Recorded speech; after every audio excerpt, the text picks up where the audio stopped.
Welcome to the Beginner's Guide for Empire at War Expanded Thrawn's Revenge. In this video, we're going to go over the basics of what you need to know to get started in the mod, which converts Empire at War to the period after the Battle of Endor from the expanded universe. This guide is for the 3.2 release, so if you're watching from a future release, most of this should still be applicable or at least helpful, but if not, a card should come up in the corner with an updated version of the guide. A similar guide also exists for our Clone Wars mod, Fall of the Republic, but because there are 9 different playable factions in Thrawn's Revenge, I'm going to leave most faction specifics out of this video and keep them solely for their own dedicated faction guides, which will be included in the playlist linked in the description of this video as they're completed. As you enter the game, there are a few game modes available from the main menus, which we'll get to later, but we'll start with some of the different options available for Galactic Conquest. There are 3 primary categories of Galactic Conquest maps, or GC maps. Progressive maps, which cover the whole post-Endor period up to just before the Yuuzhan Vong War in varying sizes,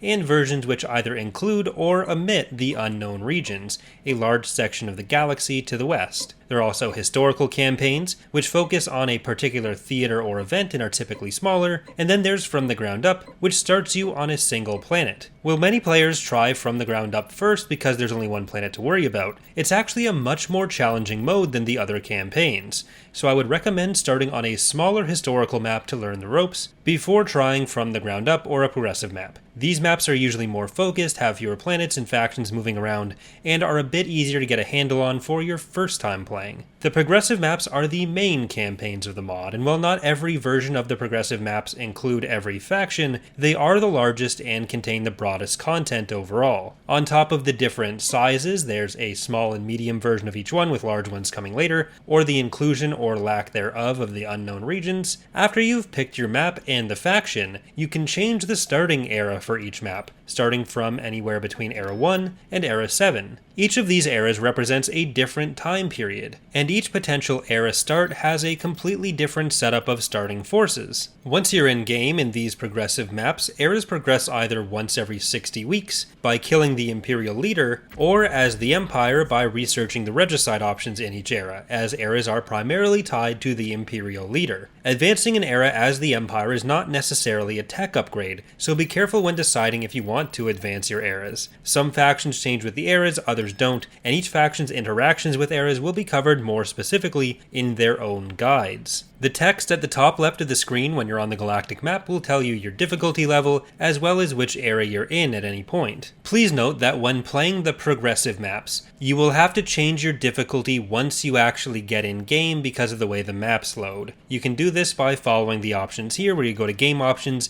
and then choose between Recruit, Captain, and Admiral. Otherwise, it will always default to Captain. On the actual Galactic screen, there's a few places to focus. The text at the top left of the screen will have any relevant story speeches, but will also have a ticker of important events, so pay attention to them as they come. They'll tell you a lot of what you need to know about your factional resource information, credits, and events that are happening in the galaxy. There are additionally several in-game guides which you can access at the left side of the screen just beside the minimap, which we'll be touching on many times in this video. These guides will give you a ton of extra information, particularly the resource guide and the government guide, which are the 2 bigger buttons at the lower left. The second from the top, which is the story guide, has a list of all story events and research for all factions, so if you're unsure of when something will come up, you can check there. Next, we'll talk about the basics of managing your economy. Your economy includes credits, ship crews, and resources. Credits are gained from a base value on each planet, which you can see by hovering over the planet's name. This can be increased by 3 primary structures: tax agencies and mining facilities on ground, and trade ports in space. Mining facilities will provide a flat amount of credits per week, but are only available on certain worlds, which are indicated by an icon under that world. Tax agencies will double a planet's base income number, so build them on planets with high income. They will also reduce planetary influence by 2, which we'll get to in a moment. Trade ports will give 50 credits per connected friendly world, so build them on planets with multiple connections out. Certain planets will have a white credit icon under them, indicating that they're a trade hub, and will make double the credits off of trade port connections. Ship crews crews are a second resource on top of credits which is used to build ships. If you don't have enough ship crews and credits to build a ship, you will not be able to build it. The amount of crews you have and are making per week is shown at the top of the screen just under your credits. You can increase your ship crew recruitment by building naval academies, which are the structures in your ground build menu with the red circle icon, or you can use special cloning facilities on certain worlds. Finally, there are the food and part resources. These are similarly displayed at the top of the screen. These resources, unlike crew and credits, do not pile up over turns. Instead, you have one net value per turn. If it becomes negative for either resource, build costs will increase and build speeds will decrease significantly. You can increase your income by capturing certain planets, indicated by more icons under the planet, or constructing farms or part factories with green and blue icons respectively.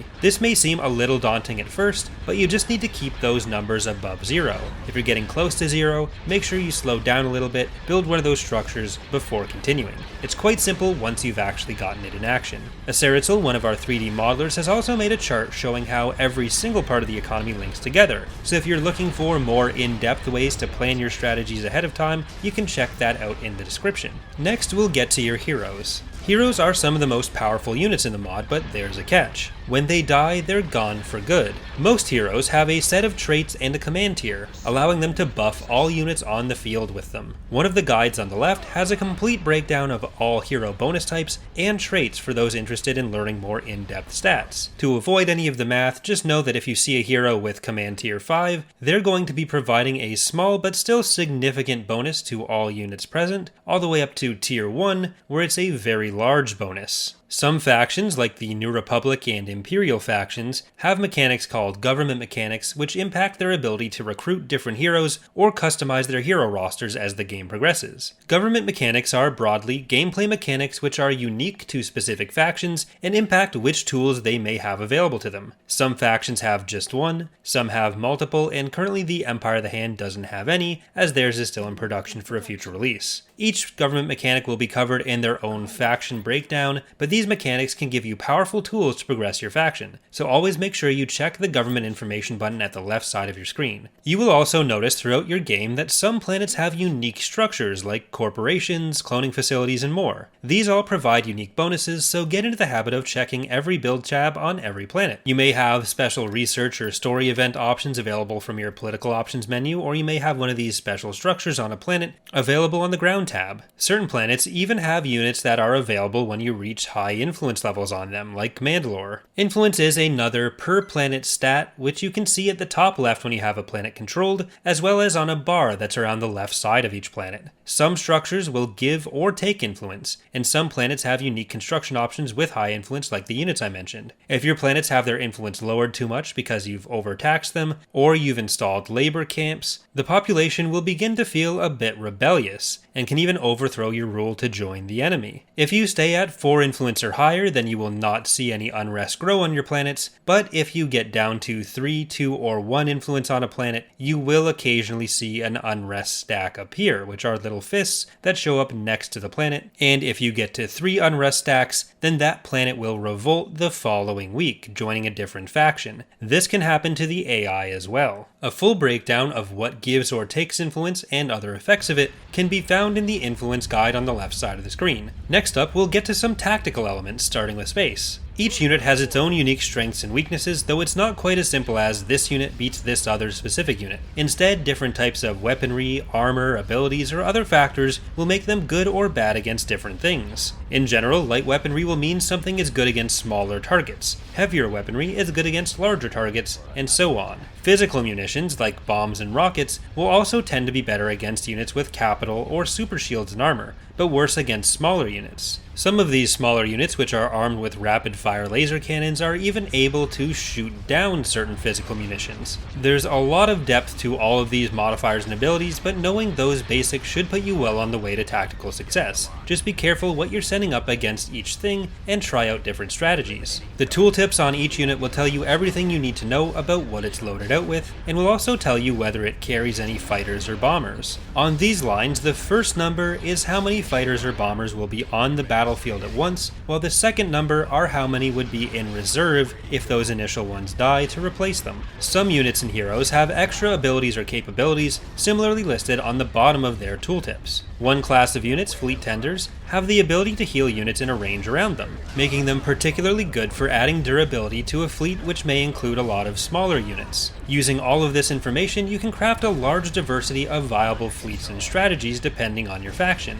Positioning is also incredibly important. Try to make sure your bigger or more defensive ships are near the front, while more fragile ships are kept near the back and only moved in to attack range when safe. Ships with heavy weapons are able to hit from farther away when dealing with larger ships, so take advantage of that and make sure your ships with lighter weapons are used to most effectively hunt down enemy corvettes threatening your fighters. Tailoring your fleets to both your faction's own strengths and countering your specific enemy's weaknesses will get you a lot farther in the long run than simply spamming one type of unit or whatever's largest. If you would like to check out the stats of different ships or test different ships against each other in a more relaxed setting, from the main menu you can also access the Instant Action Game Mode from the Game Modes and Historical Battles menu, which will allow you to spawn in any amount of ships for any factions. There's also a Special Game Mode accessed through the Skirmish Special Game Modes menu, Space Supremacy, which is designed around building a massive amount of units to assault an enemy superstar destroyer. This mode is primarily built for player versus player multiplayer though. It does work with the AI, but it'll be less effective at it than another human player will be. One final element of space battles is persistent damage on super ships, including regular buildable ones like the Bellator in the Executor class, as well as unique hero SSDs, like Isard's Lusankya. If these ships take damage bringing them below 90% health in a battle, that damage will still apply in the next battle.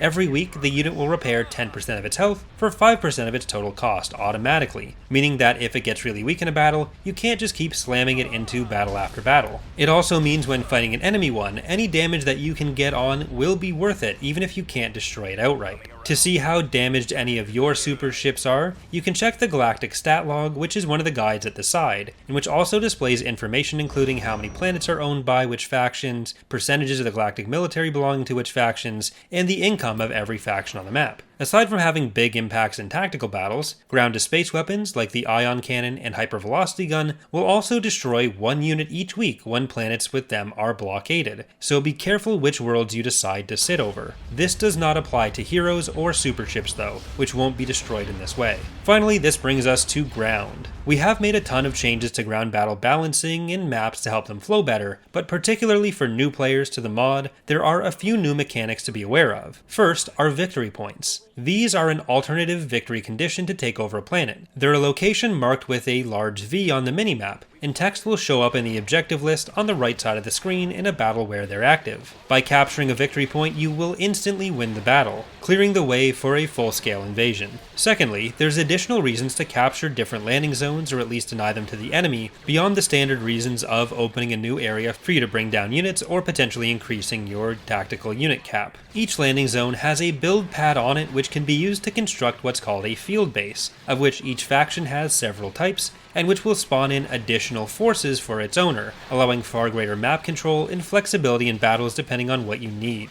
Finally, while bombing runs and orbital bombardments can be very helpful in swinging a battle, there are some structures which will prevent them until destroyed. Planetary shield structures will prevent both across the entire map, and ground-to-space weapons will prevent capital ships from getting close enough for a bombardment, though bombing runs can still get through. Conversely, a properly positioned AA turret from the enemy can completely shred a bombing run before it gets in range, so be careful how you use all of these powerful tools, and make sure to use all of that information when planning your own defenses. If you're able to keep planetary shields up or local defenses up, then you can deny these options to your enemy as well. Once you have a handle on the mechanics and tactics in the mod, there is another option you can explore if you want to face bigger fleets and larger challenges: Cruel AI. This is activated by pressing the button with that same label on the left side, and it basically turns the AI to a second set of difficulty and behavior modifiers, but be warned, it cannot be deactivated after it's turned on, though that element may change in the future. Hopefully this overview has helped you on your way to liberating the galaxy as whomever you choose. The initial faction strategy guide should be coming out over the next few weeks, and I'm hoping to do 1 or 2 per week until all but the Empire of the Hand are done. They will likely wait until 3.3 for theirs, as the faction has the most elements that are likely to significantly change in a way that would render current information a bit less helpful. I may end up doing one for them anyways. If you have found this video helpful, make sure to leave a like, and if you're struggling with any element, leave a question here or on our Discord server, and then I or someone else will hopefully be able to help you out. Thank you for watching, and hope to see you next time.